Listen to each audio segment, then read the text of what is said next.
حدا معلتي كمزيل كان رأسخا تسفأتخا تفلدرو እዚ ነገር ሰላመይ አይከበላሽውን እዩ እንተኾነ ግና ድሕሪ 5 ደቂቕ ኣብ ቁጥዕ ትወድቕ እቲ ሓቀኛው ምስ ሰባት ዘይኮነስ ኣብ ውሽጢ ልብኻ ዝካየድ ነገር እንተኾነኸ ምናልባት ሰላምካ ዝሰርቕ እቲ ዝጸላእኻዮ ሰብ ኣይኮነን እቲ ኣብ ልብኻ ዘሎ ዘይተፈትሐ ቁጥዕ እዩ ኣብዚ ቪድዮ እዚ ካብ ቃል እግዚአብሔር ብምምርኳስ በቐሊሉ ከይንቁጣዕ ቂም ኣብ ልብና ከይንሕዝ ከምኡ ድማ ማንም ሰብ ሰላምና ክሰርቕ ከይንፈቅድ ካብ ቁጥዕ ናብ ሰላም ዘመርሑና 5 ሓያላት መንፈሳዊ ሓቅታት ክንመሃር ኢና ቀዳማይ ሓሳባትካ ምስ እትቆጻጸር ኣእምሮኻ ይብርትዕ ኣብ ህይወትና ዝበዝሐ ውግእ ምስ ሰባት ኣይኮነን ምስ ሓሳባትና እዩ ብዙሕ ግዜ እቲ ዘድክመና እቲ ዝተፈጸመ ነገር ኣይኮነን እቲ ነቲ ነገር ደጋጊምና ኣብ ኣእምሮና እንመላለሱ ሓሳብ እዩ ሓደ ሰብ ሓደ ቃል ይዛረብ እቲ ቃል ይሓልፍ እንተኾነ ግና ንሕና ነቲ ቃል ደጋጊምና ኣብ ኣእምሮና ንደግሞ ሓደ ክርክር ይውዳእ እንተኾነ ግና ንሕና ሕዝውን ኣብ ውሽጥና ንቕጽሎ ከምዚ እናበልና ቁጥዕና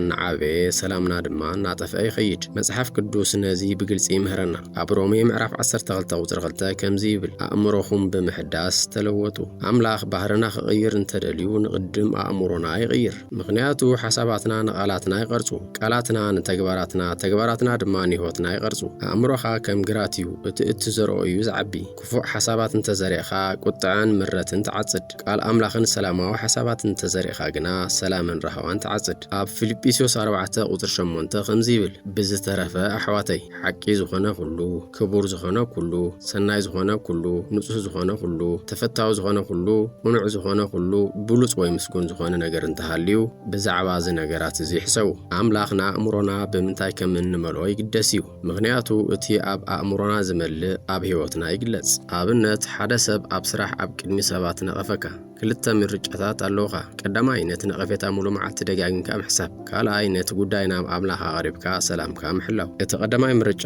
ቁጥዕ ይፈጥር እቲ ካልኣይ ግና ሰላም ይፈጥር ስለዚ ኣብ ምሳሌ 15:1 ከምዚ ይብል ልዙብ መልሲ ንቁጥዕ ህድእ ተሪር ቃል ግና ንቁጥዕ ይልዕል ኢየሱስ ክርስቶስ ብዙሕ ግዜ ተጸሪፉ ብሓሶት ተኸሲሱ ተዋሪዱ እዩ እንተኾነ ግና ንኹሉ ጸርፊ ብጸርፊ ኣይመለሰን ልቡ ብፍቕሪ እምበር ብቁጥዕ ኣይተመለን ሎሚ ንስኻ እውን ኣእምሮኻ በቓል ኣምላኽ ክትመልኦ ምረጽ ንሓሳባትካ ክቆጻጸሩ ኣይትፍቀደሎም ንስኻ ብመንፈስ ቅዱስ ተመሪሕኻ ንሓሳባትካ ተቆጻጸሮም ምኽንያቱ ሓሳባትካ ምስ እትቆጻጸር ኣእምሮኻ ይብርትዕ ኣእምሮኻ ምስ በርትዐ ድማ ልብኻ ብሰላም ይመልእ ልብኻ ብሰላም ምስ መለ ድማ ማንም ሰብ ሰላምካ ክሰርቆ ኣይኽእልን እዩ ካልኣይ ሰላምካ ካብ ምዕቃብ ዝበልጽ ውግእ የለን ኣብ ህይወትና መዓልታዊ ብዙሓት ነገራት ይረኽቡና እዮም ሓደ ሰብ ብኽፉእ ይዛረበና ካልእ የዋርደና ካልእ ድማ ብዘይፍትሒ ይተሓዘና ኣብቲ ቅጽበት ምላሽ ክንህብ ንደሊ እንተኾነ ግና መጽሓፍ ቅዱስ ካልእ መንገዲ እዩ ዝምህረና እቲ ሓቂ እዚ እዩ ንኹሉ ግጭት ምላሽካ ኣይደልን ኩሉ ጸርፊ ክትምልሶ ኩሉ ነቐፌታ ክትከራኸረሉ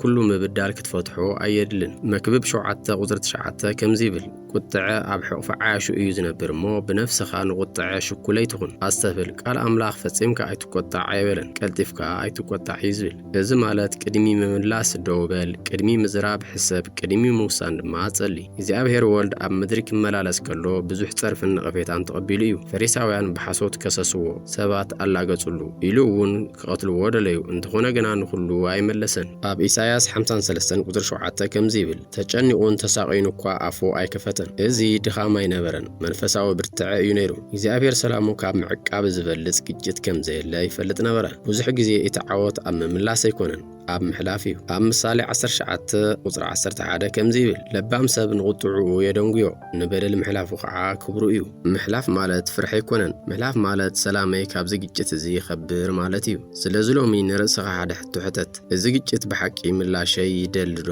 ወይስ ስቕታ እዩ ዝሓይሽ ኣብ ብዙሓት ኩነታት እቲ ዝበለጸ ምላሽ ቃላት ኣይኮነን ጥበባዊ ስቕታ እዩ ሳልሳይ ዝተጎዱ ሰባት ብዙሕ ግዜ ንኻልኦት ይጎዱ ሓደ ሰብ ብኽፉእ እንተተዛሪቡካ ብዘይፍትሒ እንተሓዘካ ወይ ድማ ብኸቢድ ቃላት እንተኣውሰለካ እቲ ቀዳማይ ስምዒትካ ምናልባት ቁጥዕ ክኸውን ይኽእል እዩ እንተኾነ ግና ቅድሚ ምምላስ ሓንቲ ሕቶ ሕተት ስለምንታይ እዩ ሰብ ከምዚ ዝገብር ዘሎ ብዙሕ ግዜ እቲ ሰብ ንዓኻ ኣይኮነን ዝዋጋእ ዘሎ ምስቲ ኣብ ውሽጡ ዘሎ ቃንዛ ቁስሊ ወይ ድማ ስቓይ ዝቃለስ ዘሎ መጽሓፍ ቅዱስ ኣብ ሉቃስ 6 ቁጥር 45 ከምዚ ይብል ኣፍ ሰብ ካብቲ ኣብ ልቡ ዝመልአ እዩ ዝዛረብ እዚ ማለት እንታይ እዩ ኣብ ልቢ ሓደ ሰብ ፍቕሪ እንተመሊኡ ፍቕሪ እዩ ዝዛረብ ሰላም እንተመሊኡ ሰላም እዩ ዘርኢ ግና ልቡ ብምረት ብቁጥዕ ብቕኒ ወይ ድማ ብስቃይ እንተመለ እቲ እውን ናብ ካልኦት እዩ ዝፈስስ እዚ ማለት ግና ሓጢያትና ክንደፍኖ ማለት ኣይኮነን ክፉእ ባህሪ ኩሉ ግዜ ክፉእ እዩ ነገር ግን ምክንያቱ ምርዳእ ብጥበብ ክንምልስ ይሕግዘና ብቁጥዕ ኣይኮነን ነቲ ኣብ መስቀል ዝነበረ ኢየሱስ ክርስቶስ ዘክር ይጸርፍዎ ነበሩ ይላገጽሉ ነበሩ ኣብ መስቀል ይሰቅልዎ ነበሩ እንተኾነ ግና ኢየሱስ ክርስቶስ ከምዚ በለ አቦ ዝገብርዎ ኣይፈልጡን እዮም እሞ ይቅረበለሎም ሉቃስ 23 ቁጥሪ 34 እዚ ቃል እዚ ቀሊል ኣይነበረን መለኮታዊ ፍቅሪ እዩ ነይሩ ኢየሱስ ክርስቶስ ካብ ክፉእ ተግባሮም ንላዕሊ ነቲ ልቦም ረኣየ ሎሚ ንሕና እውን ከምኡ ክንገብር ኣለና ምናልባት እቲ ብክፉእ ዝዛረበካ ሰብ ኣብ ቤቱ ሰላም ዘይብሉ ይኸውን ምናልባት እቲ ዝጸልአካ ሰብ ብውሽጡ ብምረት ዝተመልአ ይኸውን ምናልባት እቲ ብዘይፍትሒ ዝተሓዘካ ሰብ ካብ ናይ ቀደም ቁስሊ ገና ዘይሓወየ ይኸውን እዚ ምፍላጥ ንልብኻ ይቕይሮ ኣብ ክንዲ ስለምንታይ ከምዚ ገይሩ ንምባል ጎይታ እዚ ሰብ እንታይ እዩ ዝሓልፍ ዘሎ ክትብል ትጅምር እዚ ሓሳብ ካብ ቁጥዕ ናብ ርህራሄ ይመርሐካ እዚ ማለት ኩሉ ባህሪ ክንቅበሎ ማለት ኣይኮነን ሓደ ግዜ ዶብ ምቕማጥ የድሊ ካብ ጎዳእቲ ሰባት ምርሓቅ እውን ጥበብ እዩ ግና ነቶም ሰባት ብጽልእ ዘይኮነስ ብጥበብን ብርህራሄን ክንሪኦም ኣለና ስለዚ ኣብ ዝቕጽል ግዜ ሓደ ሰብ ኣውሰለካ ቅድሚ ምቁጣዕኻ ዝዘክር ዝተጎዱ ሰባት ብዙሕ ግዜ ንኻልኦት ይጎዱ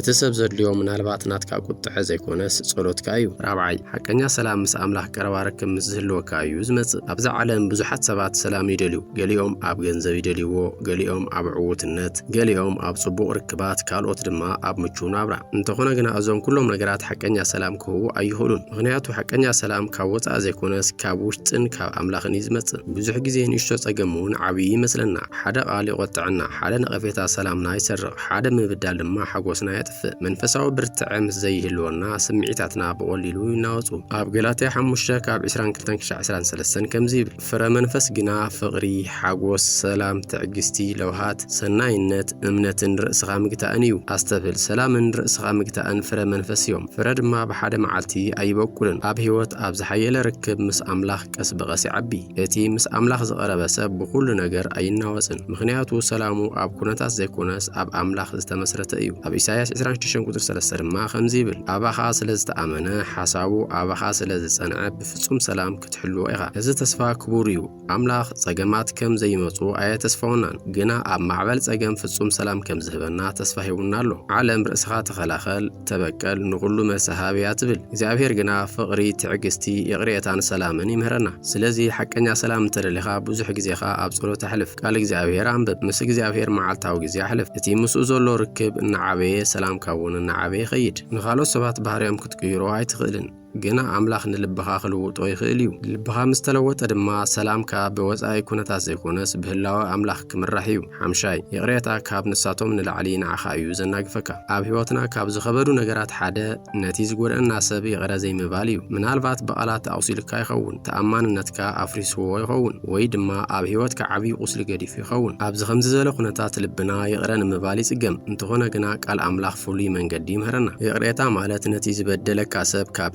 ሕርቃንን ምምራርን ምልቓቕ ፍርዱ ድማ ንእግዚአብሔር ምሕዳግ እዩ ኣብ ኤፌሶን 4:31-32 ከምዚ ይብል ኩሉ ምረትን ንደትን ቁጥዕን ሁከትን ጸርፍን ካባኻትኩም ኣርሕቑ ከምቲ እግዚአብሔር ብክርስቶስ ይቕረ ዝበለልኩም ንስኻትኩም ለውሃትን ሩሩሃትን ኮይንኩም ይቕረ ተባሃሉ ኣስተብል ኣምላኽ ኩሉ ምረት ሓዝዋ ይብለን ኣርሕቑዎ እዩ ዝበለ ስለምንታይ ምክንያቱ ምረት ንልብና ይበልዖ ሰላምና ይሰርቆ ሓጎስና የጥፎ ምስ ኣምላኽ ዘለና ርክብ እውን ይጸሎ ኣብዚ ሓደ ኣብነት ንርአ ሓደ ሰብ መርዚ ሰትዩ እቲ ዝጎድአኒ ሰብ ይሙት እንተበለ ቀዳማይ ዝጉዳእ ንሱ ባዕሉ እዩ ከምኡ ድማ ቂምን ምረትን ኣብ ልብኻ መሓዝ ንዝበድለካ ሰብ ቅድሚ ምግድኡ ንባዕልኻ እዩ ዝጎድእ ምረት ድማ ከምኡ እዩ ንሕና ንጽሊ ኣብ ልብና ንሕዞ ግና ቀዳሞት ተጎዳእቲ ንሕና ኢና ኢየሱስ ክርስቶስ እውን ነዚ ብዝበለ ጻርዩና እዩ ኣብ መስቀል ከሎ ዝሰቐልዎ ሰባት ኣይጸሎሙን ኣብ ክንድሕነ ምፍዳይ ጸለየሎም ምናልባት ሎሚ ገለ ሰባት ኣብ ልብኻ ኣለዉ ኣቑሲሎምኻ ኣታሊሎምኻ ወይ ድማ ኣብ ህይወትካ ዘይርሳዕ ቁስሊ ገዲፎሙልካ እዮም እቲ ዝበድለካ ሰብ ኣብ ሓደ መዓልቲ መጽኡ ይቕረበለይ ኣይክብለካን ይኸውን ወይ ድማ እቲ ዝገበሮ በደል ከም በደል